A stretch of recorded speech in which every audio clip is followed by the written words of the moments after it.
warahmatullahi wabarakatuh. Kepada yang terhormat Ibu Ami Fikriyati selaku dosen pengampu mata kuliah Seminar Pendidikan dan teman-teman semuanya yang saya banggakan. Sebelumnya perkenalkan, nama saya Albasita Karima dari kelas 6 B PGRI UIN Sunan Ampel Surabaya. Di sini saya akan mempresentasikan hasil penelitian proposal saya dengan judul Peningkatan Kemampuan Materi Luas dan Keliling Bangun Datar Persegi pada mata pelajaran matematika melalui metode PEG-CEK pada kelas 4 MI Torikus Salam Sidoarjo. Di sini saya akan membahas mulai bab 1 hingga bab 3, di mana bab 1 itu berisi latar belakang masalah dan rumusan masalah. Yang kedua yaitu bab 2 kajian teori, di mana saya hanya menyebutkan bab dan subbabnya saja. Kemudian yang ketiga, bab 3 metode penelitian tindakan kelas, di mana saya akan menjelaskan poin-poinnya pada bab 3 tersebut. Bab 1 pendahuluan yang berisikan latar belakang masalah. Matematika itu sendiri bagi kehidupan sehari-hari kita merupakan sangat penting. Tanpa kita sadari juga, matematika hampir setiap hari kita menggunakannya, seperti menghitung belanja, mengukur, dan sebagainya. Nah, pembelajaran matematika merupakan salah satu pelajaran yang dianggap sulit dan tidak menarik oleh siswa. Kenapa hal itu bisa terjadi? Karena kurangnya kreatif dan inovatif dalam penggunaan strategi, metode maupun media pembelajaran yang dilakukan oleh guru, sehingga mengakibatkan rendahnya minat siswa terhadap pelajaran matematika dan cenderung siswa kurang fokus dalam memperhatikan guru. Nah, pada saat saya melakukan penelitian di MI Torikus Salam, saya menemukan suatu masalah di mana siswa kelas 4 masih kesulitan dalam menghitung luas dan keliling persegi. Dari 36 siswa, hanya 14 siswa saja yang tuntas dalam materi tersebut. Menurut saya, metode PEG-CEK ini sangat cocok digunakan, di mana yang bertujuan untuk melatih atau mendalami materi yang akan dipelajari, di mana metode PEG-CEK ini dilakukan berkelompok atau berpasangan. Selain itu, metode PEG-CEK ini melatih siswa dalam kerjasama, kemudian kemampuan memberikan penilaian, kemudian melatih tanggung jawab siswa. Berdasarkan latar belakang tersebut, maka dapat dirumuskan yang pertama yaitu bagaimana peningkatan kemampuan materi luas dan keliling bangun datar persegi pada mata pelajaran matematika melalui metode PEG-CEK pada kelas 4 MI Torikus Salam Sidoarjo. Yang kedua, bagaimana penerapan metode PEG-CEK dalam materi luas dan keliling bangun datar persegi pada mata pelajaran matematika pada kelas 4 MI Torikus Salam Sidoarjo. Selanjutnya pada bab 2 yaitu kajian teori. Di sini ada 4 bab. Yang pertama yaitu kemampuan. Ada pengertian kemampuan itu sendiri. Yang kedua yaitu matematika SD atau MI.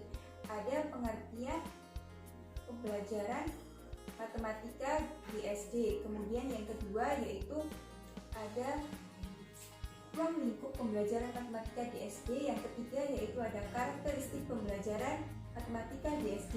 Yang ketiga yaitu bangun datar persegi. Di sini ada pengertian dari persegi. Kemudian yang kedua sifat-sifat dari bangun datar persegi. Yang ketiga yaitu luas persegi, dan yang keempat keliling persegi. Kemudian selanjutnya yaitu ada metode PEG-CEK. Di sini ada pengertian metode PEG-CEK itu sendiri. Kemudian yang kedua, langkah-langkah penerapan metode PEG-CEK. Kemudian yang ketiga yaitu kelebihan dan kekurangan metode PEG-CEK. Selanjutnya yaitu bab 3, metode penelitian tindakan kelas. Metode penelitian itu sendiri adalah suatu cara peneliti untuk memperoleh informasi atau data yang digunakan dalam suatu penelitian. Nah, penelitian tindakan kelas itu sendiri adalah suatu tindakan yang dilakukan oleh guru untuk meningkatkan mutu dalam pembelajaran di kelas. Nah, penelitian ini dilakukan secara kolaboratif antara guru dan peneliti. Dalam PTK ini saya menggunakan model penelitian Good Learning, di mana penelitian ini menurut saya sangat sederhana karena metode ini berbentuk spiral, kemudian dapat digunakan tidak hanya satu kali namun berulang. Nah, metode model Good Learning ini ada 4 tahap, yaitu yang pertama perencanaan atau planning, yang kedua yaitu pelaksanaan atau acting, yang ketiga yaitu pengamatan atau observing, yang keempat yaitu refleksi atau yang kedua yaitu setting penelitian dan karakteristik subjek penelitian. Yang pertama yaitu setting penelitian. Di sini ada 3, ada tempat penelitian, kemudian waktu penelitian dan siklus PTK. Yang pertama tempat penelitian. Tempat penelitian ini di kelas 4 MI Kisaran Sidoarjo yang berjumlah 36 siswa. Yang kedua yaitu waktu penelitian. Waktu penelitian itu pada semester genap tahun ajaran 2020-2021. Kemudian yang ketiga siklus PTK. Siklus PTK ini dilakukan 2 kali, di mana mengikuti prosedur, yaitu ada perencanaan, pelaksanaan, pengamatan, dan refleksi.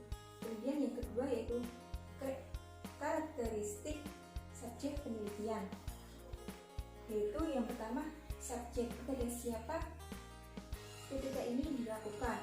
Nah, subjek ini yaitu kelas 4 yang berjumlah 36 siswa yang terdiri dari 17 siswa laki-laki dan 19 siswa perempuan.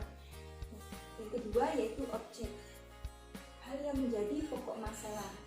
Nah, objek di sini adalah kemampuan materi luas dan keliling bangun data persegi pada mata pelajaran matematika. Yang ketiga yaitu variabel diselidiki. Nah, variabel yang diselidiki ini ada 3, yaitu variabel input, variabel proses, dan variabel output. Variabel input ini yaitu siswa kelas 4 MI Kisaran Sidoarjo. Yang kedua yaitu variabel proses, yaitu penerapan metode pembelajaran PAIGIP, yaitu yang ketiga yaitu variabel output, yaitu peningkatan kemampuan materi luas dan keliling bangun data persegi pada mata pelajaran matematika. Keempat yaitu rencana tindakan. Di sini rencana tindakan dilakukan bersama guru. Nah, di sini ada 2 kegiatan. Yang pertama yaitu prasiklus dan yang kedua siklus pertama. Di prasiklus ini saya melakukan identifikasi masalah di dalam sekolah tersebut dengan melakukan wawancara kepada guru dan siswa, kemudian memberikan soal kepada siswa. Nah, yang kedua yaitu siklus pertama. Di siklus pertama ini saya menerapkan prosedur model PTK Good Learning, yaitu perencanaan atau planning, yaitu membuat RPP, di mana membuat RPP ini berkolaborasi dengan guru, kemudian membuat lembar kerja siswa, kemudian membuat lembar observasi guru dan siswa, kemudian membuat instrumen penilaian. Kemudian yang ketiga yaitu pelaksanaan atau acting. Di sini saya menerapkan RPP yang telah saya buat di dalam kelas. Kemudian yang ketiga pengamatan atau observing. Di sini saya melakukan pengamatan selama proses pembelajaran dengan mencatat hal-hal yang kurang pada saat proses pembelajaran. Nah, kemudian refleksi atau reflecting. Di sini saya menganalisis dan merefleksikan untuk mengetahui hasil dari proses pembelajaran yang telah saya lakukan. Nah, apabila siklus pertama ini masih belum berhasil atau masih belum sesuai tujuan yang diinginkan, maka saya akan melakukan di tahap berikutnya, yaitu siklus kedua dengan perbaikan-perbaikannya. Yang kelima yaitu data dan cara pengumpulannya. Yang pertama yaitu data. Data sendiri ada dua, yaitu data kualitatif dan data kuantitatif. Data kualitatif yaitu data yang berupa hasil deskripsi, observasi, dan wawancara. Misalnya wawancara kepada guru dan siswa dan observasi guru dan siswa. Kemudian yang kedua, data kuantitatif, data yang berupa angka. Nah, di sini misalnya pengambilan data dari nilai siswa, kemudian dari lembar observasi guru dan siswa. Kemudian yang kedua, teknik pengumpulan data. Di sini saya melakukan pengumpulan data dengan cara melalui tes, observasi, kemudian wawancara dan dokumentasi. Keenam yaitu teknik analisis data. Di sini teknik analisis data ada dua jenis data, yaitu data kualitatif dan data kuantitatif. Data kualitatif yaitu data hasil observasi yang dilakukan selama setiap siklusnya. Kemudian yang kedua, data kuantitatif yaitu hasil belajar yang didapatkan oleh siswa selama proses pembelajaran. Nah, untuk menghitung nilai siswa yang diperolehnya, maka kita menggunakan rumus S sama dengan R per N kali 100, di mana R adalah skor yang diperoleh atau jawaban siswa yang benar, kemudian N adalah skor maksimal. Kemudian untuk menghitung rata-rata kelas menggunakan rumus X sama dengan sigma X dibagi sigma N, di mana sigma X adalah jumlah semua siswa dan sigma N adalah jumlah siswa. Untuk menghitung ketuntasan belajar melalui presentase, maka kita menggunakan rumus P sama dengan F per N dikali 100%. F adalah jumlah siswa yang tuntas dan N adalah jumlah seluruh siswanya. Nah, yang kedua yaitu untuk menghitung data observasi aktivitas guru dan siswa. Di sini rumusnya sama seperti untuk menghitung ketuntasan belajar siswa, yaitu E sama dengan F per N dikali 100%, mana F adalah jumlah nilai yang diperoleh dan N adalah jumlah seluruh nilai. Selanjutnya yaitu indikator kinerja. Indikator kinerja itu sendiri adalah suatu kriteria yang digunakan untuk melihat apakah penelitian tindakan kelas ini berhasil atau belum. Nah, kriteria-kriteria ini ada 3, yaitu apabila nilai rata-rata kelas 4 mata pelajaran matematika ini minimal 70%. Yang kedua yaitu minimal 80% siswa telah mencapai KKM, yaitu 70. Nah, yang ketiga yaitu nilai akhir observasi guru dan siswa, yaitu lebih dari 70%. Yang terakhir atau yang ke-8 yaitu tim peneliti dan tugasnya. Di sini diri kelas sebagai pendamping dan saya sebagai peneliti.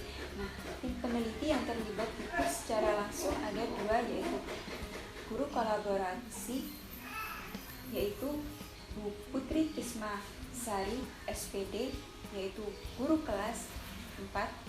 Kemudian tugasnya yaitu bertanggung jawab semua jenis kegiatan pembelajaran, kemudian mengamati pembelajaran dan terlibat dalam perencanaan.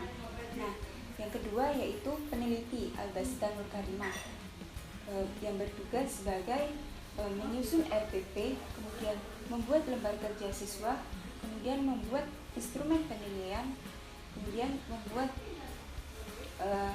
lembar observasi guru dan siswa, kemudian melaksanakan kegiatan pembelajaran di kelas, kemudian menyusun laporan hasil penelitian. Sekian presentasi proposal dari saya.